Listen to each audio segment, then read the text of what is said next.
Welcome, friends. This is Cyndi Silva. I'm here with Robert Bosnak, and we're going to have a conversation on alchemy, one of my favorite topics. Welcome, Robert. Well, thank you for having me. It's so great. I've been looking forward to this conversation.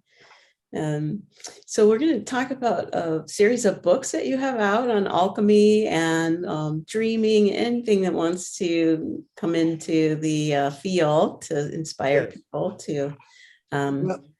But you also have this a technique, a healing technique that you created, and I'd love to integrate that as well, because I've heard about it, and I felt when I first heard about it, I felt something intuitive in my body, like you need to go in that direction and learn more. So I hope we'll make time for that as well today. Well, yes, I developed a method called embodied imagination, and that is a way to help people flash back into their imagination, either by dreams or by memories, and to flash back into their imagination, explore it with your body, feel it in your body, and then shift perspectives out of your habitual perspectives into non-habitual states. And then you get a completely different view. You actually shift reality into a completely different world.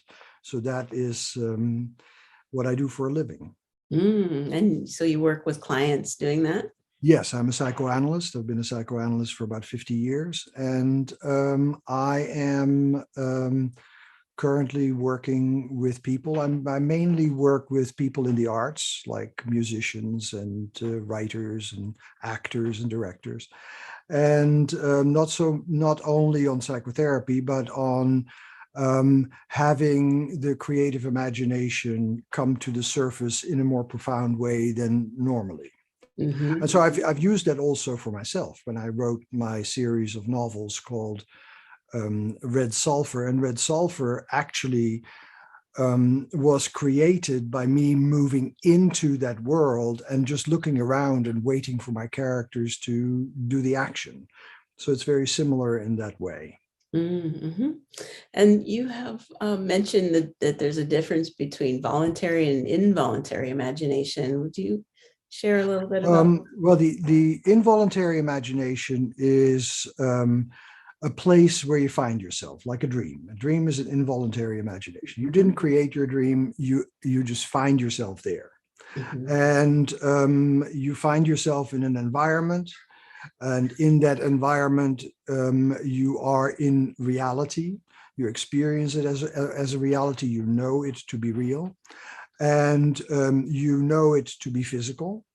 However, when you wake up, you find out that it was not physical, but presented itself as physical. So I call it quasi-physical. So the involuntary imagination is a quasi-physical place where you find yourself that is entirely real. The voluntary imagination, however, is different. The voluntary imagination is the way that you are, now I'm going to imagine a tree, or I'm going to imagine what I'm going to say next, or those kind of things, that you have some kind of control over that with your will.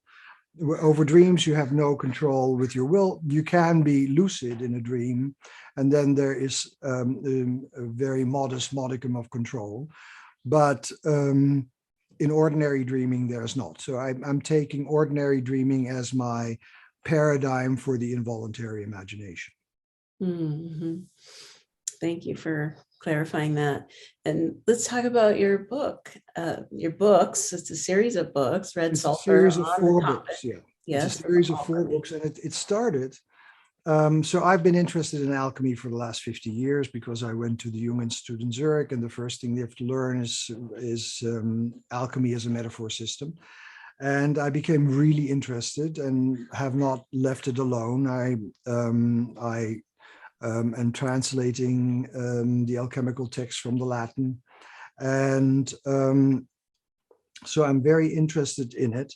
And then I had to give a talk about alchemy, a lecture, and I was looking through the history of alchemy, which I do regularly. And then I found that there was a transmutation from lead into gold in 1666 that was verified by very reliable people like Benedict Spinoza, who was probably one of the greatest philosophers of the second millennium, the mint master of the Netherlands. And the Netherlands at the time was a place of international trade. So ascertaining that gold was actually gold was very important in the Netherlands. So the mint master of the Netherlands confirmed that there was a transmutation in that case also from silver to gold.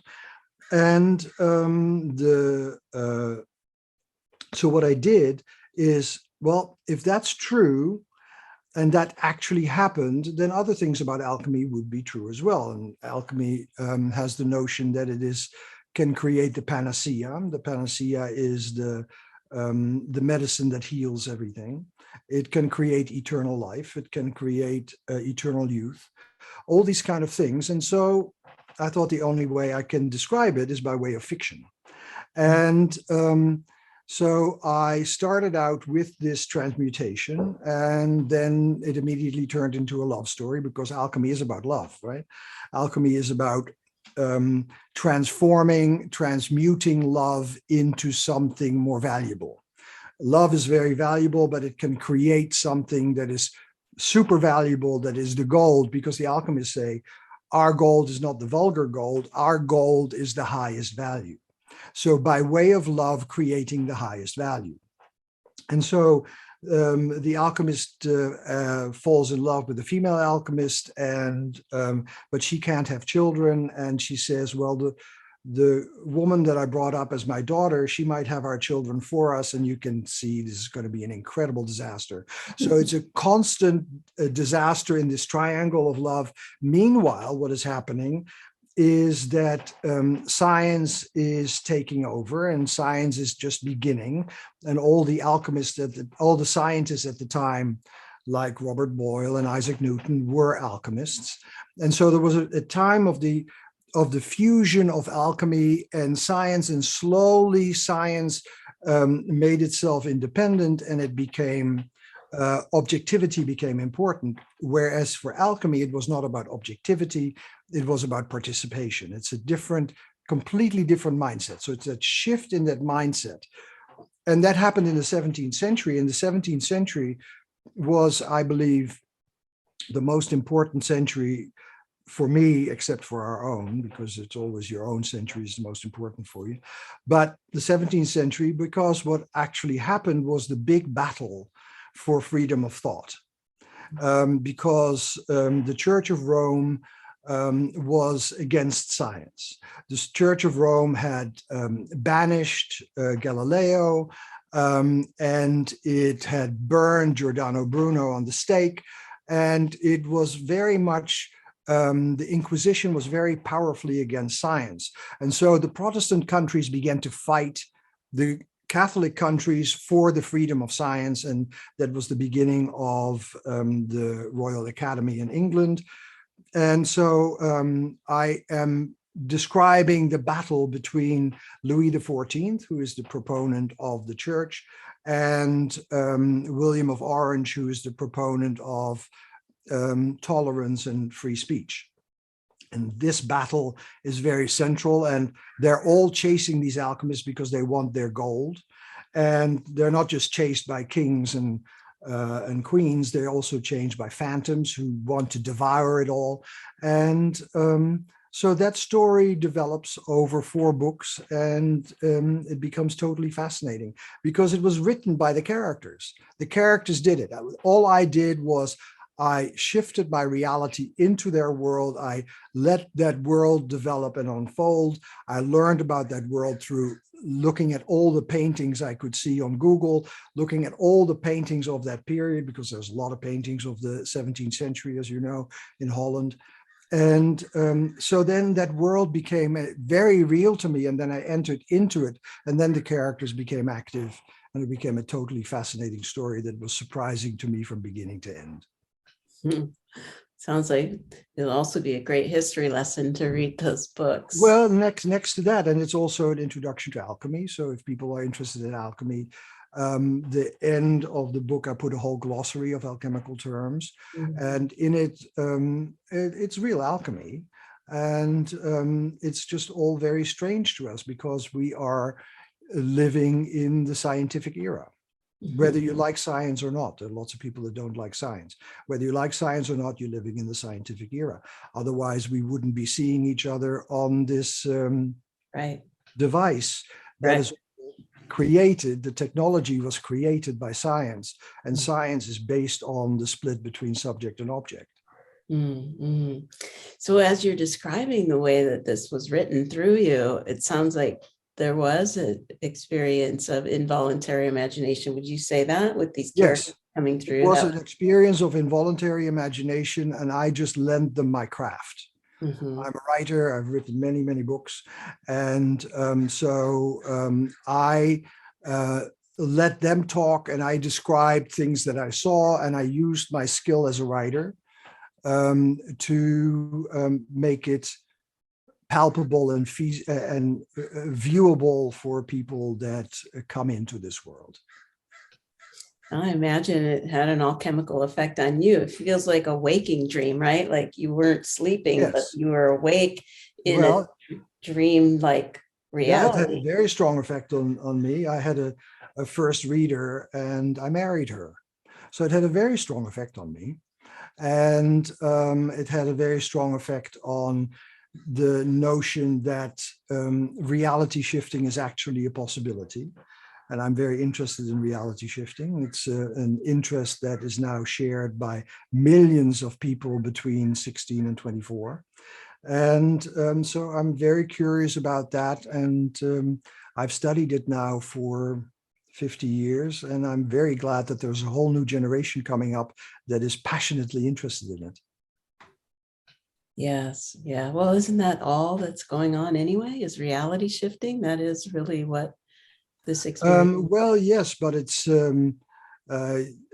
easy to say this now, but 20 years ago, people didn't really think about that. It's a very new ease that people have, that you shift reality from your habitual consciousness into non-habitual states. People have done it by way of drugs, but to do it without medication, and to do it without drugs, and to do it just on the power of the involuntary imagination, I think is a tremendous development. And I'm very glad that there's so many young people interested in that stuff, because it's drug-free. Yeah. Yes. And you shared, I think I was listening to an interview with you where you shared you healed yourself with this technique. Did you Yes. have a long-term illness that you were able to finally?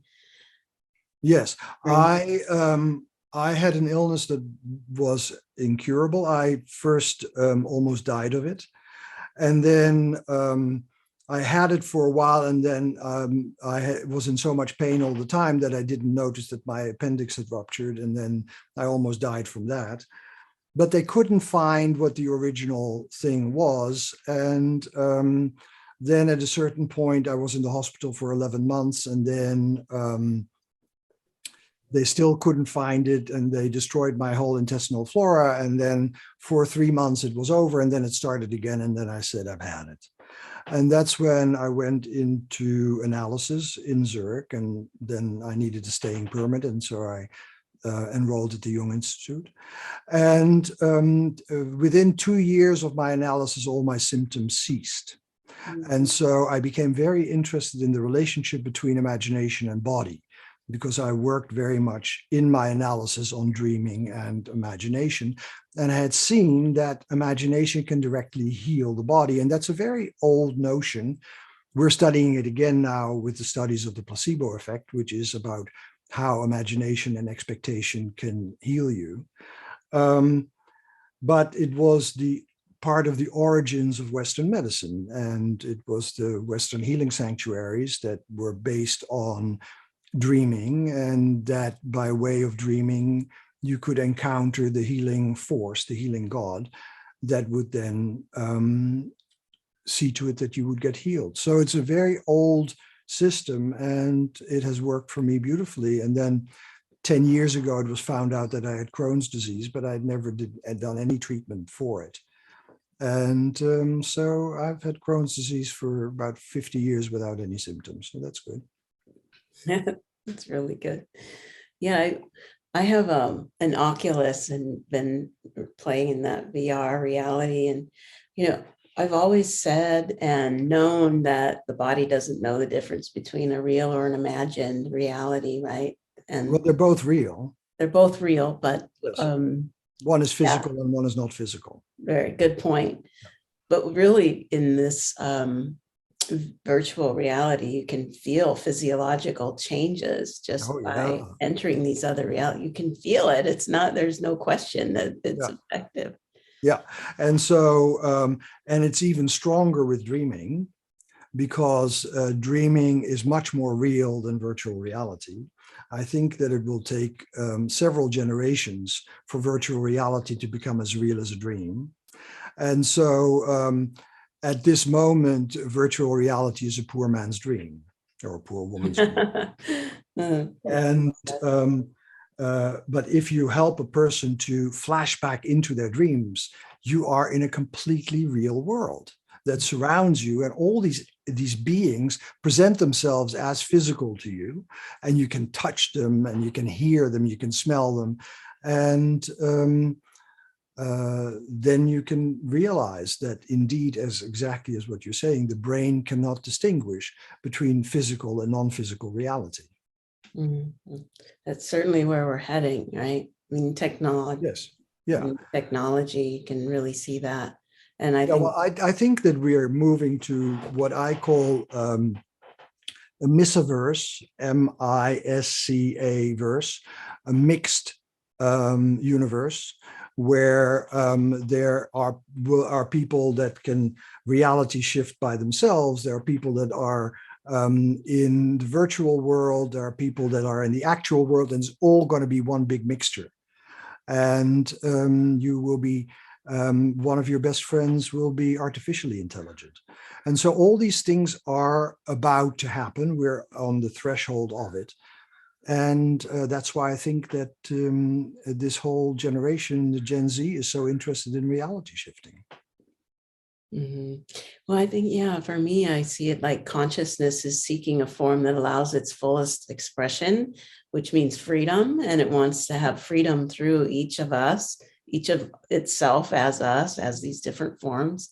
And in these reality, when we're exposed to reality shifting, it's like consciousness has limitation in a human form, but when it uses the imagination, it goes beyond the limits of the physical form. I feel like that's Yes, and I think that this is not new, of course, right? It's not that this is a moment in consciousness where that is so special, because that was true in the early 17th century. It was true in the mystics, right?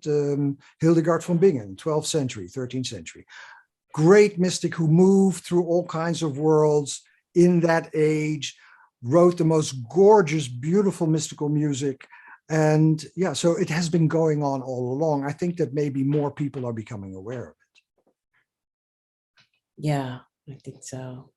There's been like a quantum leap in that more people have access to it. Maybe through just the perception shift of that there is a possibility, right? When we change our perception of what's possible, we can then experience different things with different worlds. Yeah. Right. Wow, this is so fascinating. I love this. Yeah. So let's have you share a little bit about how you define alchemy, if you feel like there's more to say about that. And yes. So alchemy started in the Sumerian Triangle, Egypt, about 2,000 years ago, a little bit more, I would think. And it was a mixture of metallurgy, metals, of cloth making, of dye making, the coloring of cloth, of mummification. Mummification is the search for eternal life of the body. It was a part of medicine, and all these elements came together, herbology, all these medicines, all these elements came together. And in the beginning of our era, around the year 0, it started to create alchemy, and then became very active in about the 2nd century. And then it started to mix with Neoplatonism, Neoplatonism being that there are 3 worlds. There's the world of physicality, there's the world of spirit or mind or mathematics, and then in between there is the reality of imagination. And the imagination partakes both of eternity and of mortality. It partakes both of the physical and the spiritual. It is an embodiment, a constant embodiment of new forms. And so that stayed active until about the 13th century. And in the 13th century, things began to shift and we became Aristotelian as a culture, and we only had body and mind, or body and spirit, and that whole in-between realm of imagination as reality dropped out. And then slowly over the next 800 years, imagination became Disney World. And so it became the opposite of reality. But in alchemy, imagination is a form of reality. And then the big shift started to happen in the 16th century, where we became aware through Copernicus and Kepler that we were not in the center of the universe. And then Galileo actually showed it by using technology, his telescope. And that became too much for the church. And then science was banished because it was going into a direction that was decentering the human out of the universe. Wow. It seems like maybe with this return of understanding the value of imagination, the alchemy of imagination, that becomes the center again, like what we thought was the center was not. And like there's this, it feels like a potential total shift in consciousness. Well, it's already happening in the little I understand in quantum physics, that we don't know what really is going on. There's uncertainty is built in everywhere, and you cannot see velocity at the same time as mass. And so there is a shift going on where we now realize that measurement creates reality. And thereby we're back into imagination, that imagination creates reality because we are connected to what we observe. And once we observe it, it changes. And so therefore imagination is becoming more important again, and slowly that will develop. And that's why I'm so glad to have coined the whole idea of embodied imagination, that we are constantly embodied by imagination, and imagination always presents itself as embodied.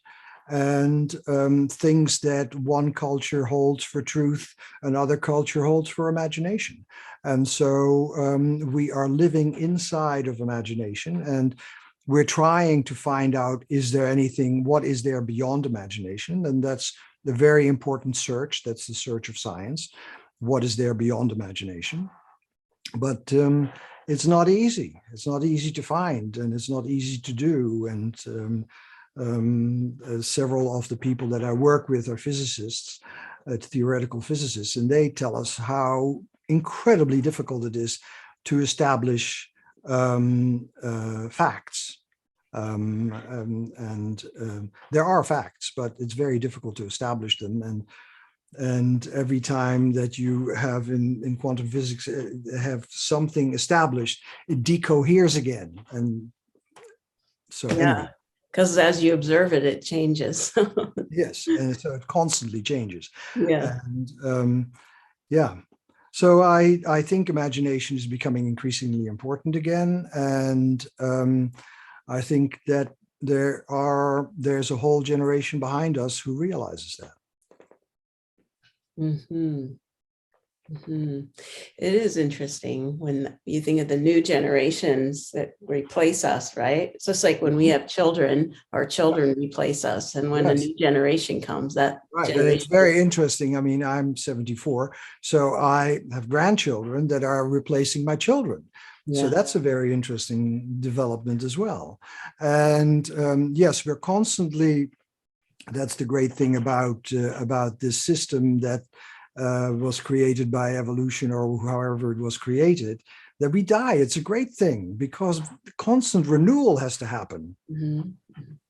Yeah. I was just reading about the brain and how the development of that, moving from the amygdala to the prefrontal cortex, like it's like a transcending and including, right? Transcends the Yes, yes. limitation of the past, but includes what's useful, right? It doesn't recreate the wheel. No, no, no, no, no. It's like an onion. And also, it develops slowly in life. Your prefrontal cortex doesn't come online till you're about 25 completely. And that's why you don't send a 25-year-old to war. You send an 18-year-old to war, because an 18-year-old still think that they're immortal. Mm, I never thought of it that way. It's a bad way to think about it, but it's actually the truth. Mm, mm. Well, let's talk about dreams. Would that be all right if we talk about Sure, dreams a little? I absolutely. know that you have a summit coming up on the Jung platform that you'll be a speaker for, and um, dreams are so fascinating. And I'm a big dreamer, and just Mhm. really would love Yes. to have you share anything you think would be helpful for people to know about dreams. Well, in the first place, I don't know what dreams mean. I don't know if they mean anything. In the same way that I don't know if the world that we are in waking means anything. I don't know if this room means anything. I don't know if my talking to you means anything. I know that I'm talking to you. I know that I have this experience, and I know that it's entirely real. So if I would like to work on our conversation, for instance, I would have to get back into this conversation and begin to experience again and feel it again with my whole body. So I have to return to the dream in order to start to work with the dream. And I do that by using the kind of memory that naturally happens for people who are traumatized. It's flashback memory. In a flashback, you're suddenly back into the event that traumatized you. So you're back in the event, you can smell it, you can hear it, you can feel it, and your whole body is involved. And that memory, that flashback memory, we artificially use, we artificially access in order to go into the dream. And then we enter back into the dream, and suddenly the dream surrounds you again. And then what I do is I help the person to feel that in their body, deeply in their body. And then I go and work on different perspectives. So for instance, if you have a dream in which you're chased by a dog, then you running away is a very different state than the dog going like this, and it's both dreamed. So if I can help you to feel it from the perspective of running away and from the perspective of the dog, then you get two different perspectives in the body. And when you hold a multiplicity of different perspectives in the body, you get something that is called self-organization. This is complexity theory. Self-organization begins to happen when a very complex situation is so complex that it can no longer be contained in this dimension. You can see that in mathematics. There are problems that can be contained on a two-dimensional plane, but there are problems that are so complicated that you have to have a three-dimensional cube to understand it. So there's a dimensional shift. The dimensional shift starts to take place when you have a sufficient amount of complexity, and not too great a complexity, because then you throw the whole system into chaos, and then there's too much information coming in and it doesn't work anymore. In this complex state, self-organization begins to take place, and then you get what is called an emergent phenomenon. Something new begins to emerge that is qualitatively different from the state that it was before, and that is the transmutational process. And that's why I'm so interested in the relationship between dreaming and alchemy. Well said. I love that. It reminds me of that quote by Carl Sagan: somewhere something incredible is waiting to be known. Yes, yes, yes. And that's constant. That is Constant. permanent. That's why we just send a telescope 2 million miles into space to find something that we haven't seen before. Yeah. And it's the merging of two different fields, if you will, or two different, substances, like in alchemy, where you bring in this fusion, right? Where there's fusion and there's something reactive between the two fields that brings something new into being. Do you call it like the transcendent function in psychology? Yes, well, the difference between complexity theory and the transcendent function is that the transcendent function works in a polar system. Jung was a polarity thinker. He thought in opposites. I'm not.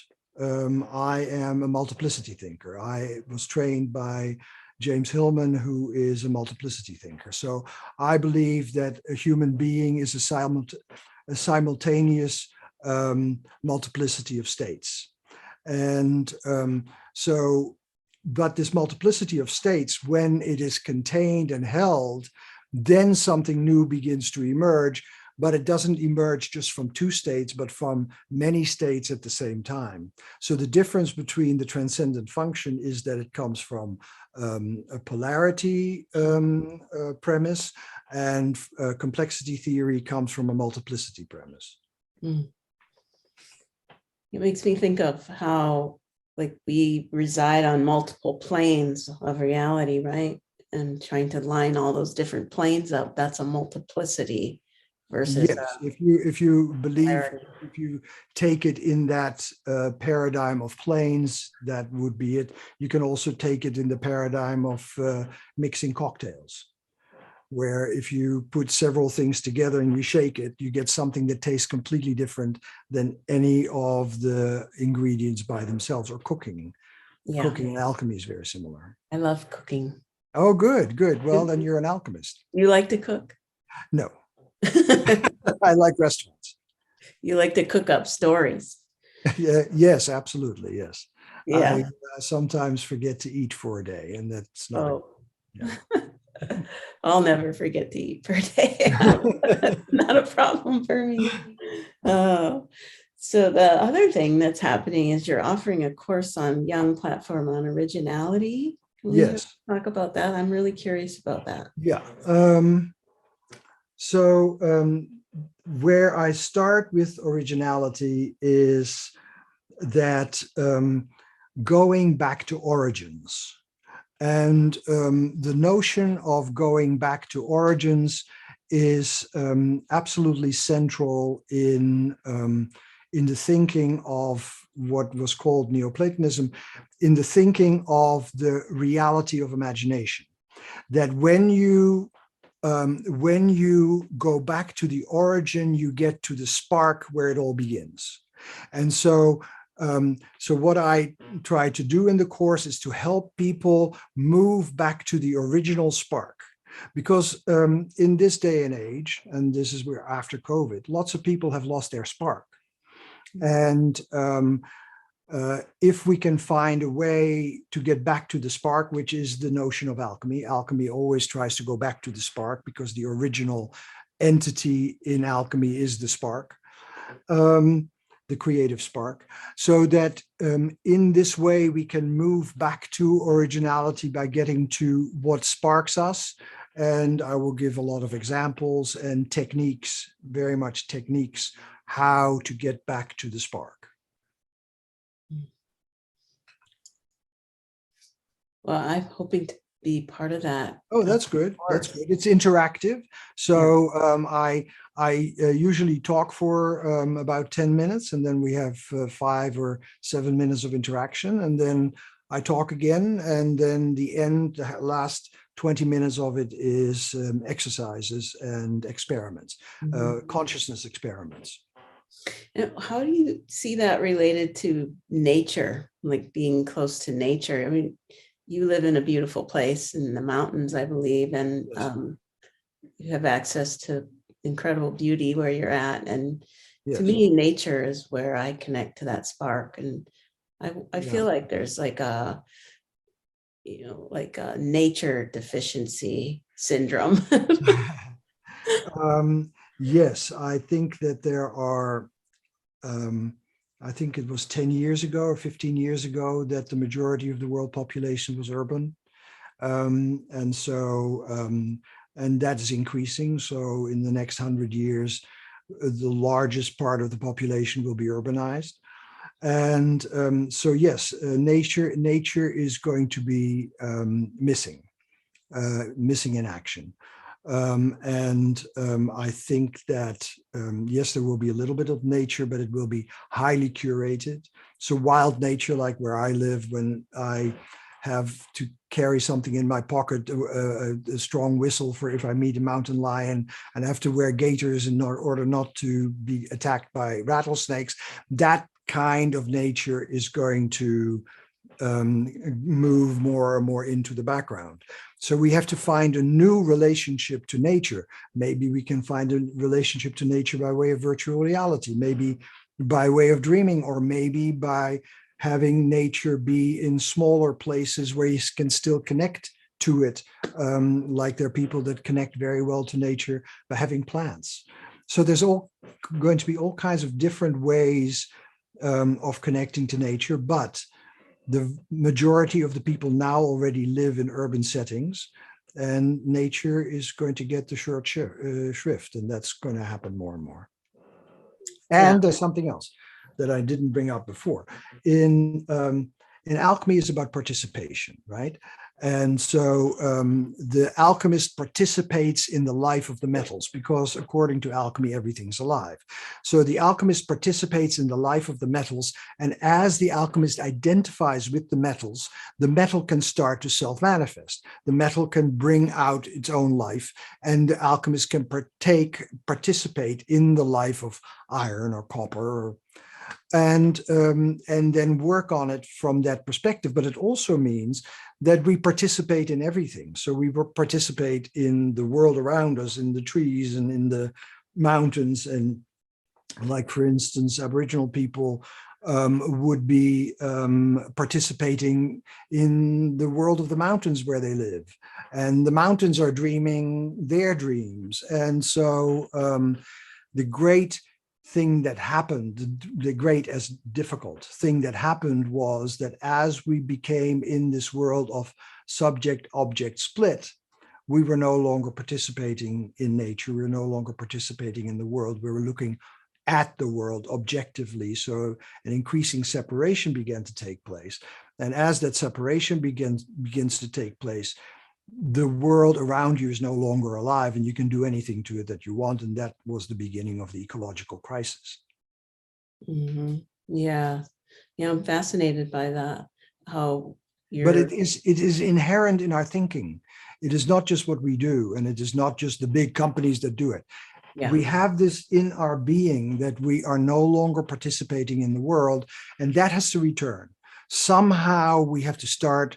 And that is also what I will do in this originality course. Somehow we have to get back to the sense of participation in the world. Because if you don't participate in the world, you also get a sense of being powerless, because you can't do anything. If you participate in the world, you get the power of the world, and you can have much more sense of agency and efficacy.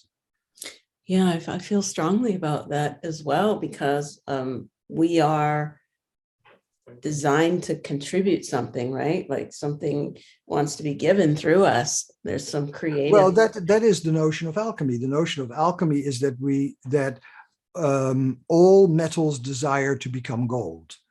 And the desire to become gold is the desire to have greater value. Now, lots of people feel that they have greater value when they have more valuables, like money. But there is a desire deep inside of everything, according to alchemy. Deep inside of everything is the desire to create more value and to create a more valuable world. And that's the goal. That's the goal of alchemy. So yes, it's very important for us to create value. Mm-hmm. Yeah. And aren't each of the planets associated with a metal, like sun is gold and moon is silver? Well, the notion of alchemy is that there is eternity, the stars, which is called the firmament, and the firmament is actually completely still. It's for many alchemists, it's like onyx, with black onyx with holes in it, and behind it is the power of God that is behind the onyx. And so the stars are not bodies, but the stars are openings in the firmament. And then there is mortality, that's us, the sublunar world, the world below the moon. And then there is the world in between, and the world in between is the world of the wanderers. And the word wanderers in Greek is planetos, and so that's the world of the planets, the wanderers. And they exist in between. They partake of eternity and they partake of mortality. So they are the in-between communicators between eternity and mortality, and they plant their seeds into the earth. So the very concentrated seed of Mars in the earth is iron, of copper it is, of Venus it's copper, of Jupiter it's tin, of Mercury it's mercury, of Saturn is lead. I think I've had them all. And so they are seeds that are in the earth.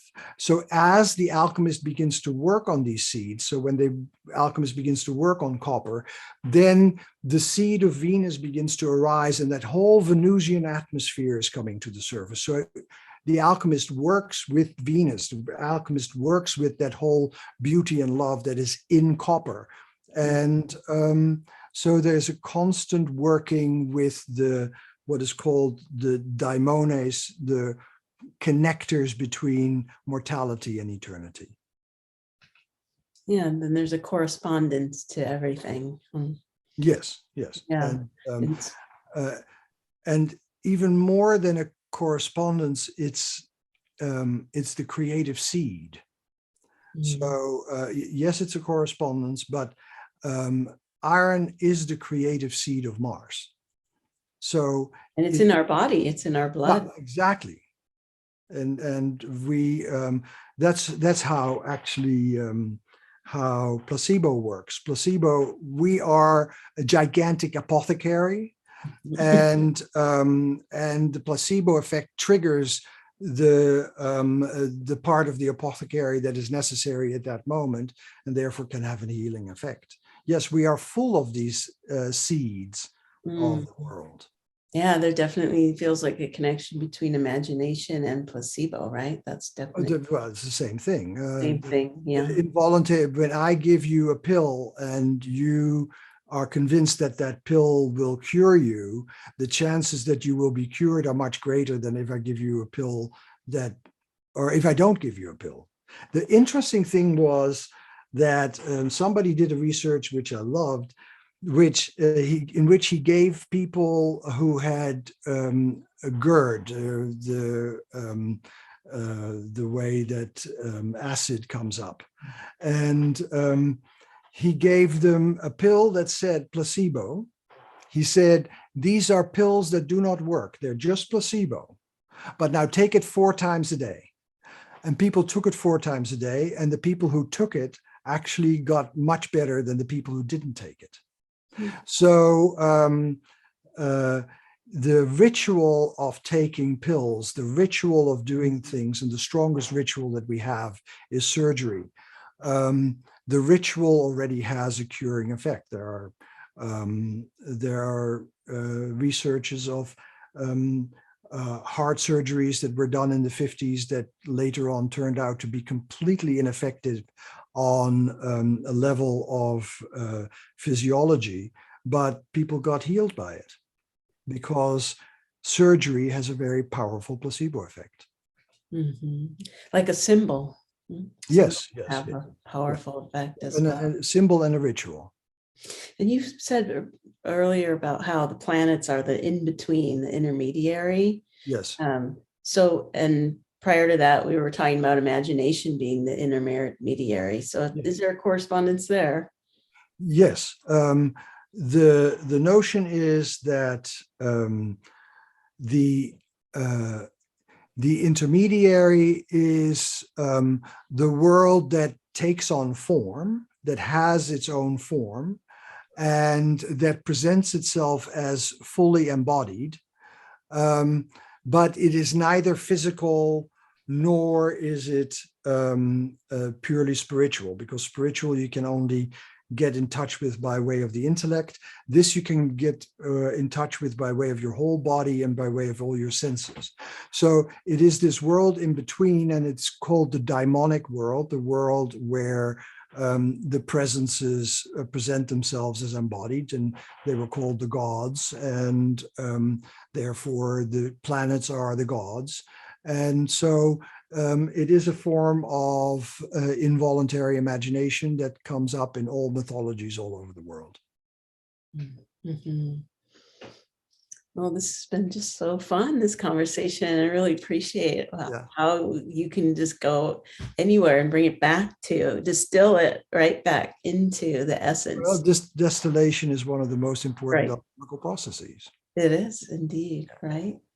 Well, I'm feeling it. I feel something inside my being that is a spark. There's a spark. Well, that's the idea, right? The idea is that when you go to the core in science, when you go to the core of the atom in science, what you find is energy, right? That's Einstein. And so, so that's nuclear energy. When in alchemy, you go to the core of things, to the atom, because many of the alchemists were atomists as well.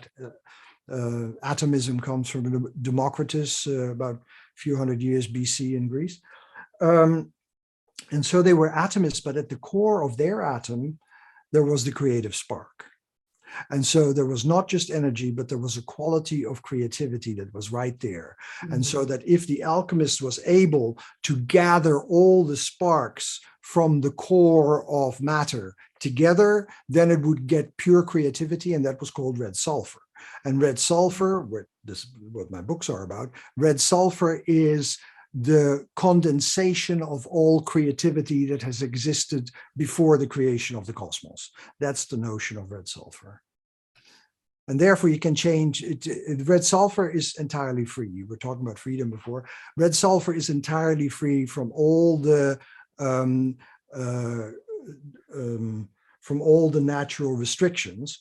And so it can transform one thing into another because it's free. Yeah, it's like raw material. Yes, it's like stem cells in that way. It can become anything. But it's stem cells plus the instruction of how to create something else. Speaking of which, a lot of people, with and more this younger generation you were referring to earlier, creating avatars, right? So they have this other identity that they become, they take on, the imagination. And so I'm imagining that those are interfacing, right, with our physical identity and the roles we play in life as we engage with life and our communities. Yes. And then we have these other communities and environments we're engaging with through a different character. Yeah, that's the metaverse. And so, Facebook has just put its whole gamble on the metaverse. The metaverse is the place where you interact as avatars. And it's not just that a generation. There was a metaverse during the height of the pandemic, had more than 400,000 users, and they were all of your generation. So it is transgenerational now, where people interact as their avatar. And as their avatar will get increasingly better, and the avatar will become increasingly human, you will be communicating with humans that are not the literal person. So you may be talking to a gorgeous man, and it may turn out to be a little child. And so it will become increasingly complex. Mm-hmm. I'm looking forward to it. Yeah, I'm very curious about it. Of course, I have grandchildren too, so I want to know what kind of world they're inheriting. Mm-hmm. And also, I thought what was really interesting in the metaverse was that basically the avatars had a head and two hands, but they had no body, they had no legs. Right. But Well, that's sort of symbolic of how all our energy is up in our heads these days. Well, that's a technological problem, because you have the thing on your head, and so it can only, and you have something in your hand, so that's the only thing it can read at the moment. It will get more as soon as we have clothing, and so then it will become much more a whole body. I agree with Steve Jobs. I think that if you want to know about the future, you have to create it. And therefore, I'm very involved in creating empathic artificial intelligence that can become your companions. And I think that that's where the future goes. The future goes with that you will have empathic, artificially intelligent companions, and human companions, and animal companions, all kinds of companions. And it will become increasingly mixed. That's why I call it the Metaverse. Well, too bad we're out of time, because we could go on and on. I'd love to talk to you more about that. Empathic, the empathy feels like, in terms of our evolution as a species, we're going to have to increase our empathy to survive. Yeah, but the problem is that the biggest pandemic at the moment is the pandemic of loneliness, and a vast majority of people actually don't get to see anybody, so they don't ever get to practice empathy, because they're all alone. And so I think that is one of the things that we need to address, because loneliness has an incredible, it takes 7 years of your life, it costs trillions of dollars, and it leads to all kinds of problems. So I think that if we can work on that, that would be great. That's why I'm working on empathic AI. And feels really tied to the imagination as well. Yes, exactly. Yes. Yeah. Wow. Would you like to share your website or the organizations that you're part of? Well, I think that the website that I would like people to look at is Red Sulfur Saga, redsulfursaga.com. And I would like people to take a look at jungplatform.com, where they can find, I think, like 150 hours of my courses on alchemy. So if you're interested, redsulfursaga.com and jungplatform.com. Well, I'm interested. Thank you. I really enjoyed this conversation, Robert. Me too. I enjoyed it very much. And if you want me back, I'll come. Oh, really? Well, I would love to have you back. We'll talk about that. I would love to have you come up here too, to Avila Beach, and do an in-person talk. We have a young society up here, and we have guest speakers come. So I don't know if you're aware. I will see. I'm at the moment, I'm traveling like a maniac, and so I don't know if I have the time, but we can talk about it. Well, we can put the invitation out there, and if it's meant to happen, it will. Appreciate it. All right. Well, thank you everyone for tuning in to this great conversation. I'm just really pleased to be sharing this, and can't wait to get your books, and see you on the Jung platform for the originality piece that you're putting out, as well as the Dream Summit that's coming up the 23rd of June. Yes, I think so. That's what I believe. Yeah. Okay. Thank you, everyone. Bye for now. Bye-bye.